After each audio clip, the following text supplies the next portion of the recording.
Hubert Harrison, a pivotal figure in early 20th century black radicalism, was born in St. Croix, Danish West Indies, now known as the U.S. Virgin Islands, in 1883. Orphaned at a young age, he was raised by his older brother. Harrison's sharp intellect and thirst for knowledge led him to become an autodidact, immersing himself in literature and philosophy. In 1900, at the age of 17, Harrison immigrated to New York City. He settled in Harlem, which was rapidly becoming a center of black life and culture. However, upon arriving in America, Harrison encountered the harsh realities of racial prejudice and discrimination that were more severe than what he had experienced in the Caribbean. This experience ignited Harrison's passion for social justice. He became an outspoken critic of racism and began writing letters to newspapers, including the New York Times, challenging racial injustice. Harrison's early writings showcased his burgeoning intellectual prowess and his commitment to racial equality. He grappled with issues of race, class, and labor, seeking solutions to the systemic oppression faced by black people in America. Through his writing and public speaking, Harrison began to establish himself as a powerful voice for the marginalized. Harrison's intellectual journey led him to question religious dogma and embrace atheism. He became a staunch advocate for the separation of church and state and a fervent supporter of Darwin's theory of evolution.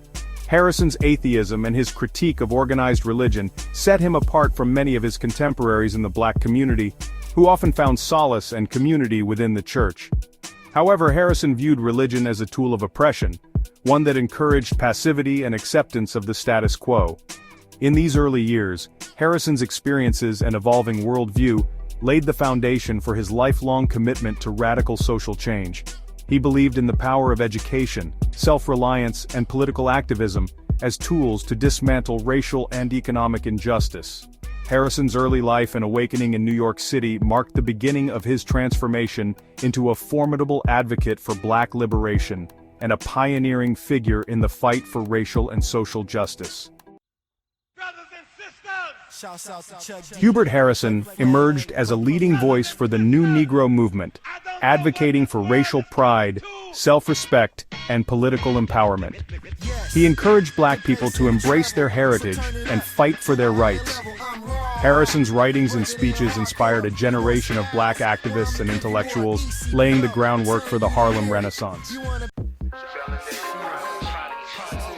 Harrison's vision often clashed with other prominent black leaders of his time, such as W.E.B. Du Bois and Marcus Garvey. While Du Bois advocated for a talented tenth to lead the black community, Harrison believed in the power of the masses. His disagreements with Garvey centered around Garvey's Back to Africa movement, which Harrison saw as impractical. Despite these clashes, Harrison remained steadfast in his commitment to racial equality and social justice. Hubert Harrison's legacy endures as a testament to his unwavering dedication to the fight for racial and social justice. His writings, speeches, and activism continue to inspire new generations of scholars and activists. Harrison's life and work remind us of the importance of education, critical thinking, and the relentless pursuit of equality. He remains a towering figure in the history of black radicalism and a beacon of hope for those who continue to struggle for a more just and equitable world.